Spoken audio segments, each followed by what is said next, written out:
and back through feature 750. Through feature 750? Mm-hmm. It was the packing that was lower. So we took off the top packing and started getting sort of rubbly, like in through here. It was all very different. So we took it out separately.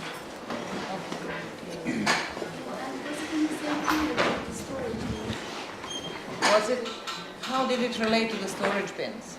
It was on top of the storage bin, so it was the stuff that came directly. One particular one, This or one all right of here. them? This one right here. This one we're taking as totally separate units. All right. So 8251 starts here and comes this way. Uh-huh. See? So this is So what, did you have anything interesting in that? Pardon?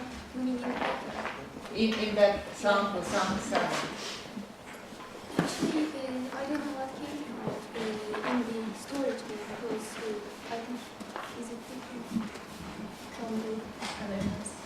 More items about something, same kind of thing. So then it's interesting again because it doesn't look like it's a typical packing because it's very rich in plant remains.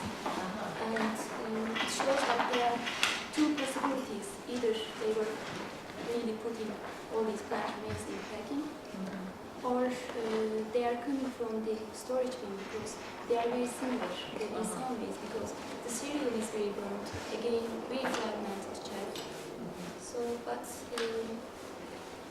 also if it is a packing material, the existence of herbaceous matter and the reed seeds again supports it, and also there are large pieces of tubing again, which are used in the packing.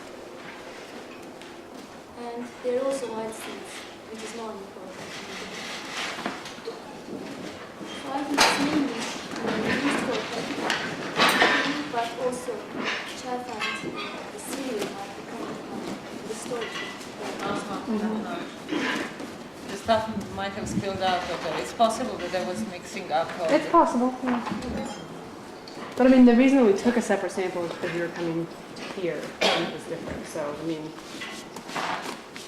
maybe this was a storage bin, I don't know. Yeah. But then on the other hand, if in the bin we had a similar situation, which is cereal and chaff, plus all these other, we just had cereal and chaff. Yeah, we actually don't know if that so-called bin, if it was a real bin or just the remains of these other bins in connection with a pillar of some sort, which is this rectangular brick here that goes deeper down and could have been something elevated, raised here, like a pillar, because this is the situation that they had in house 5 alongside with the bins. So, yeah, well, it could be just typical packing mixed with some of the materials from the bin. Okay, anybody has anything else? And actually, I want to ask something about microphone. It's the richest sample I was wondering about packing. The richest sampling microphone? It's packing that I saw it again this season.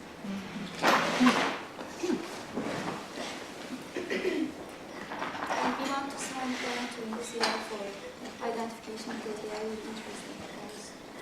Really? Okay. Could you see what this was, the species, or no, just? So I suppose Emma will look at it, right? I was just going to say a little more initially to it.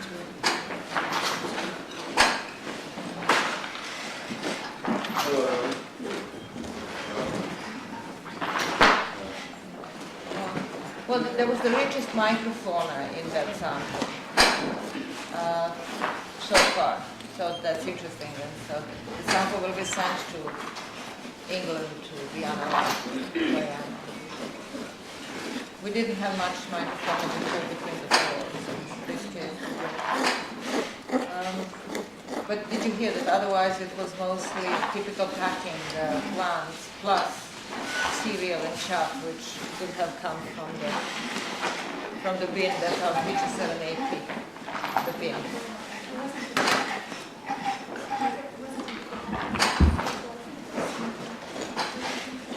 Yeah, she said it was tuber, wild seed. Anybody has anything else? Lisa didn't have anything. Heidi, typically nothing. Yeah, I have a question. Was that packing, did it look pretty clean, or what did it look like? What, Mary, what did it look like? It was rubbery. It was like, the reason we took it separate was because it was crumbly and sort of, But it wasn't ashy or anything like that? no. The reason I asked is because the stuff that I got, there were 10 mini balls, little mini balls that came out of that, and then a bunch of big clay ball fragments. I mean, not a bunch, I had like 5. That's unusual for up here. And most of them were covered in this kind of charcoal stuff, or ashy stuff that was actually clinging to the surface. So the largest ball, which was a half doll, it was pretty weathered and unevenly weathered, so it's been sitting out somewhere. The rest of the stuff wasn't weathered at all. It had really sharp breaks and edges. So to me, it looked like this stuff came from 2 different places, 2 different contexts, and was thrown in there. But at least the mini balls came from something that was covered in this kind of sticky, ashy stuff.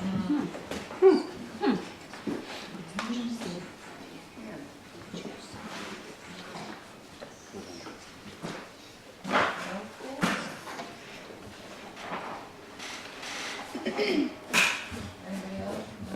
What was that? Our next unit? Priority unit? 293. 8293. That was the inside of the bin. Inside of this, yeah, this is the rest of the fill of the bin. And it was very similar to the other 2 samples I sorted from slightly above that, except that it had a very high density. And it was mostly cereal, almost completely cereal and chaff. There's just a little bit of wood, a little bit of seeds, and herbaceous matter. It was basically the same as the other. It was mixed conditions of the cereal and chaff, and there had been a lot of fragmentation. There was also quite a few whole pieces of cereal. And so it looked like it had been either multiple burnings and then maybe moved around a bit. But you still have the same impression as you had when you looked at the previous sample from the same fill, that it was the result of processing. Yeah, because there's so much chaff. Yeah.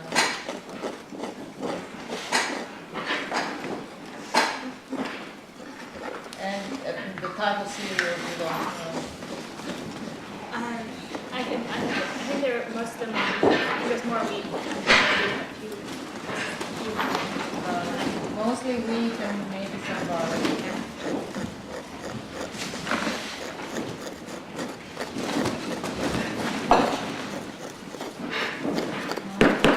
Anybody have anything else? Yeah, it was pretty clearly not material. And it was completely the fill of the bin, because the fill in the bin seemed to be at least partially covered with a little clay seal, clay floor-like surface, so it's pretty kept clean. So was this the only unit that you have chosen? I think we only had 2 units. One more. 8263, sample 6. 8263, what was this? Between 2 spaces. That was the packing. Oh, that was that unusual packing. That's right.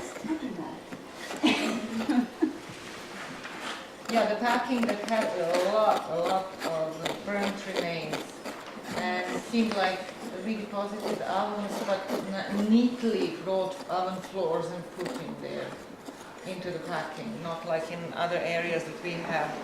We have large fragments, medium-sized fragments, all mixed up with other materials. But here it was pretty much very nicely laid out, so we thought it was, at some point we thought they were in situ, but they weren't. So that's why we wanted you to take a look at that. And sample has a low density, but there are wood is the highest amount in the sample. Wood. Too much wood. Yes, this is the little different from the other taken sample. And serious amount are the second, and most of them very long. And a few chalk, very little chalk, and 2 types of white seeds, and there is nothing.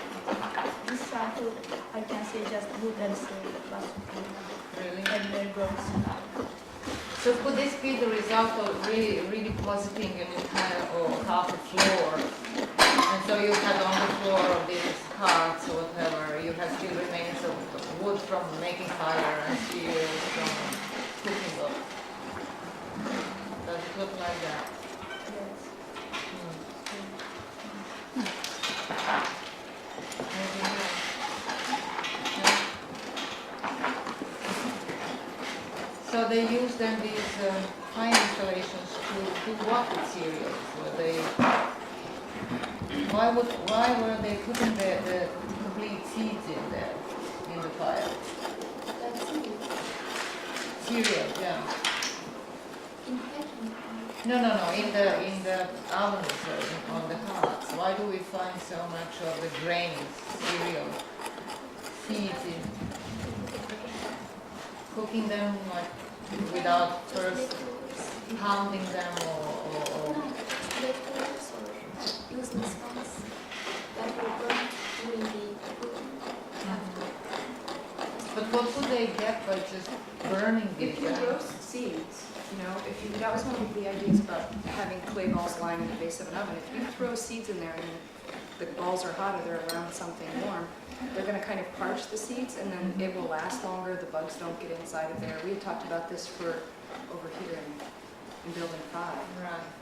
But that's with storage, yeah. Yeah, you could then parch them and Yeah. then store it, and then that could explain some of the really Yeah. burnt So some of them get really maybe over Right, and then they just- and those are the ones Sunflower that they fire, reject. where they're cooking. I mean, Ivan, you and I talked about them still parching some seeds and stuff in the village with Yes. clumps of clay and stuff. You told me about that with something like barley.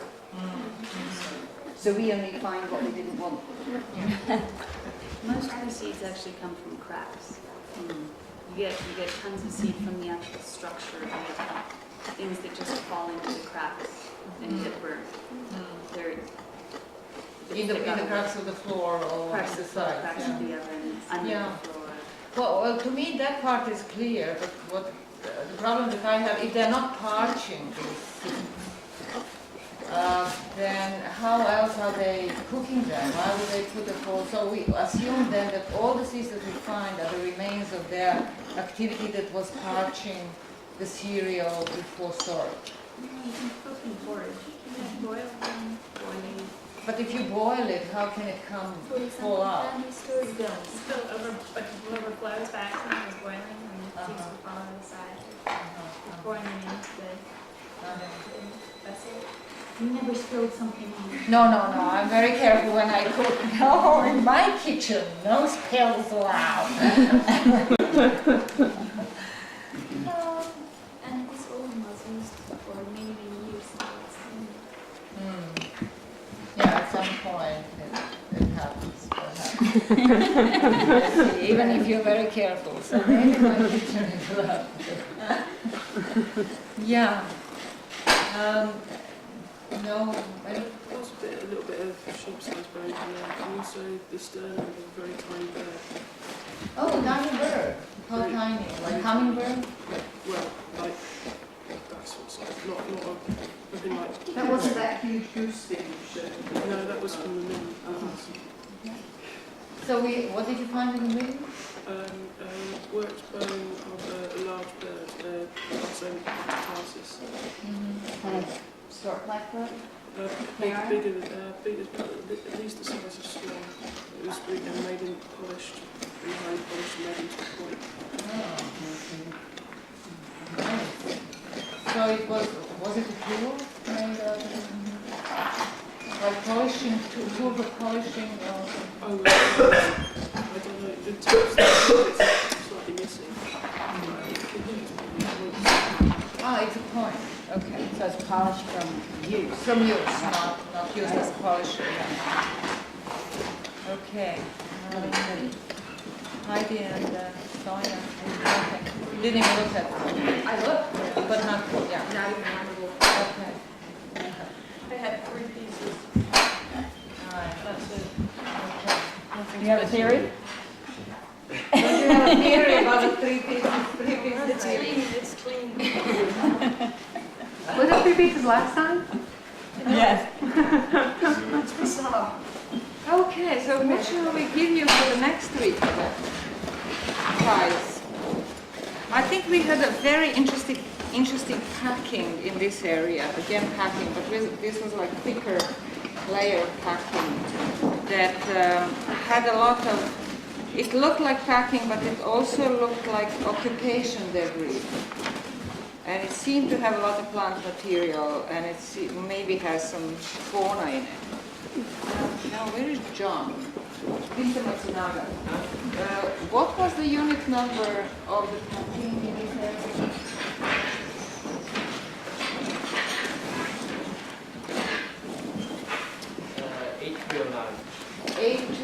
$8309. So it was on this floor, and around this strange feature, you see how we have these strange round features that's part of the floor, and it could have been, obviously it was something that was raised like that, and this is probably the top part that was crushed in. And it looks to some extent similar to this. This is also raised from the floor. But it's made obviously white plaster, and this is obviously the so-called dirty floor. And there is a lot of burnt remains that were on this floor, and in here. So I don't know whether those belong to this fill or whether they're just the packing that got stuck inside. That could be one nice unit for analysis. And then what else was interesting here, guys? Maybe the feature, remember feature 750 that had a basket sitting on top, and the rest of the feature was a bin. It was really a properly made, very thick wall bin in which the basket was. So we now excavated that bin. Then maybe you can look at it and see what's in there. Now, Kerry, what's the unit number? 8305? 8305. Did you have anything here in the northern area that you wanted to? There's some nice occupation debris immediately on this floor, which might be interesting. It's sample 4 of 8256. Is that the what you're talking about in here? Yes. That's 8256. 8256 sample 4. Let me look at that. And what's your unit? What's your unit here, Eric? 8310. 8286. Yeah. Sorry. And 8310 sample 4. Is the sample that you want from 8286 the one immediately above the floor? Immediately above the floor. Is that sample 7? Oh, sample 8286. 8286. And 8310 sample 4 is the same thing in this quadrant.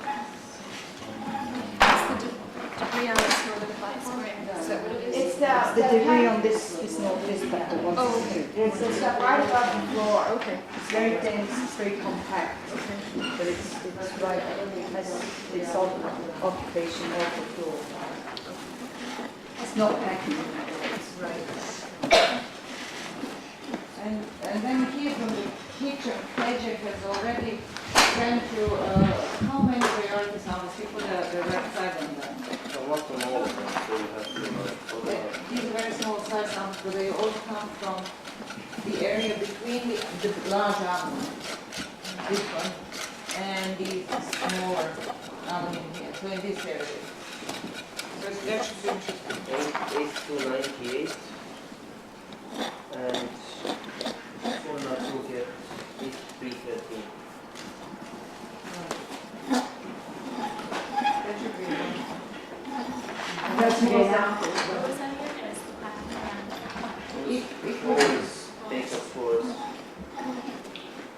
was, yeah, made up floors and a lot of burnt remains from fire making, like really wood pieces and charcoal, ash,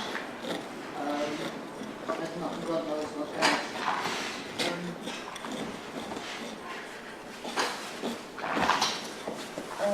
Okay, yeah, that's that. Now, we have something interesting here for you.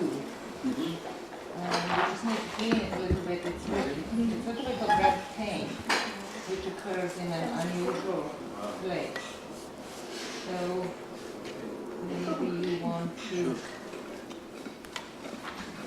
take a picture. You can go over there and further that out of the way.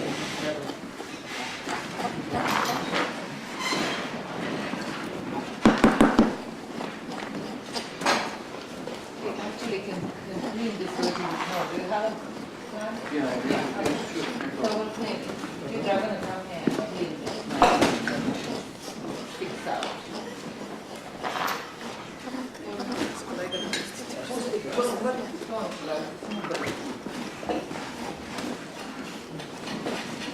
Okay, so any questions? Well, do you want to know what's going on? Well, the most things happening here in this part of the building at the moment, and we are just going further down on earlier floors over there, and all of the features are here. As you know, processing and cooking and everything is happening now in this area.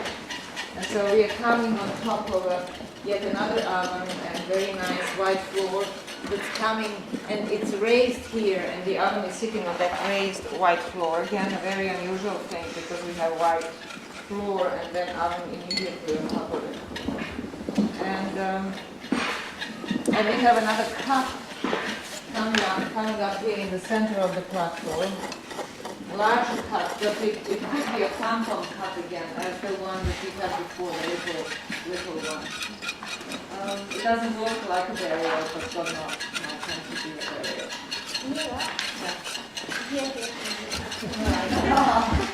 I had a really good explanation for that pig. I know it's next. For the little hole? Okay. I'm afraid probably you'll have to take a beautiful peek out of that pit because we're talking about it. Okay, I think that. Okay, I'm ready to explain that. Okay, Sorry, well, we are all, I'm eager to hear an explanation. I didn't know you two talk, sorry. Okay, go ahead.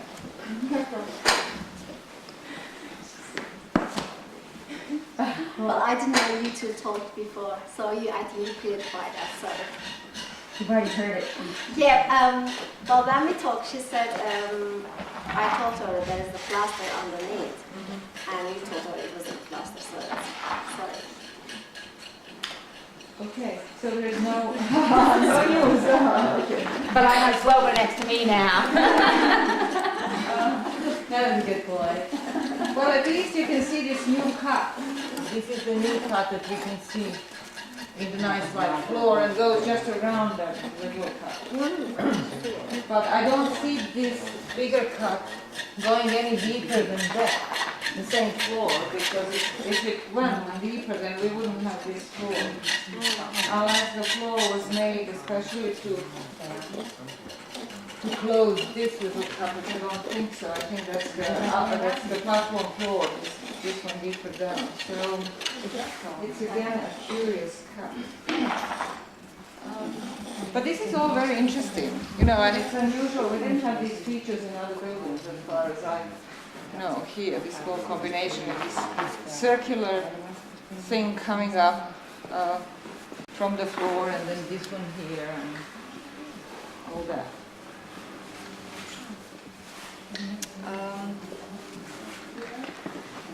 Has anyone, have you guys been talking at all about what the ideas are for why there's so many fire installations in this building? Yeah. Yes, we had winter installations because the history of the house was unusually long. This is a long-lasting house, in which a lot of transformations happened. And we have many floors, and we have major phases, and we have what we call, at least for now, sub-phases, in which we have, at some point we have use of the fire installation of the ovens, real ovens in this corner, southwest corner, and here in the so-called kitchen we have hearths. And so there are two places where they're cooking, but two different kinds of places. And then we have big oven, well, we have another big oven here on top, remember? And at the same time we had a hearth over here in use. And then when we had this big oven here in use, then the carts that were maybe used, most likely used, are the ones that we had here above these walls. Remember when we had in the central space, we had a couple of very properly made carts. So it seems to be double action almost all the time here in terms of cooking them. Is there any possibility that this is happening because it's a winter kind of Winter place? Well, if it were, then why didn't we have in some other houses?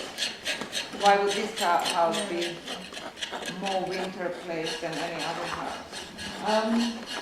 I think it probably was partially because it was a large house, maybe house a large number of people, so they needed it.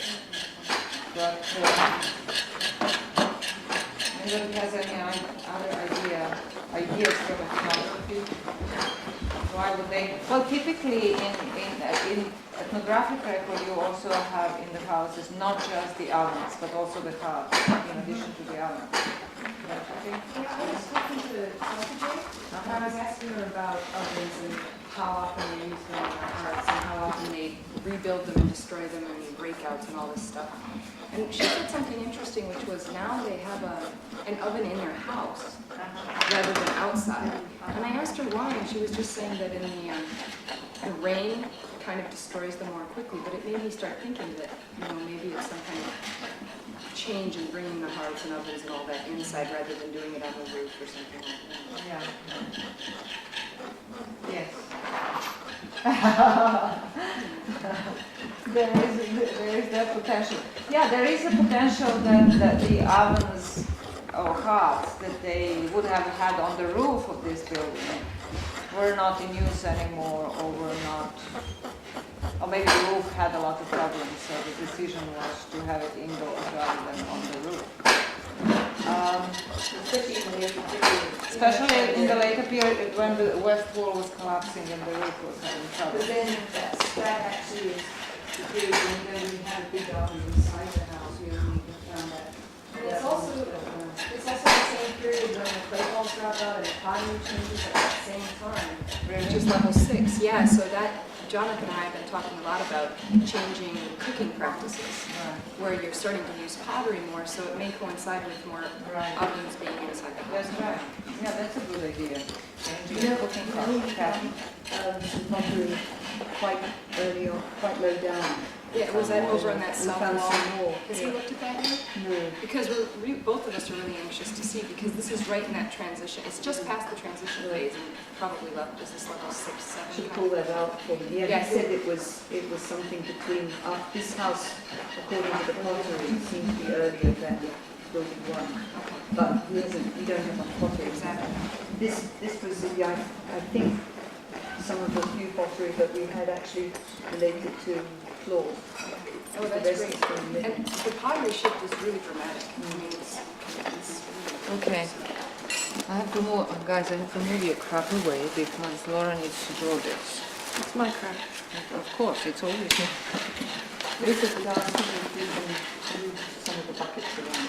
Yeah. You asked me about that. Yeah, okay, we're done with that, guys. You can switch yourselves off. I need that bag. Oh, you need You moved it, remember? Okay. Oh, yeah, sorry. Okay, so Laura, this is the thing. Is this your bucket? Well, we can move it down.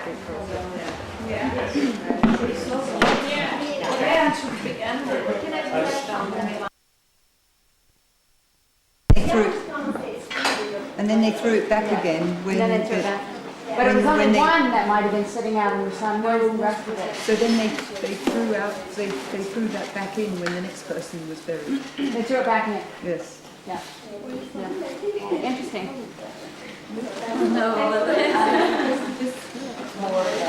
Take it out. Yonk it or whatever. Thank you. Thank you.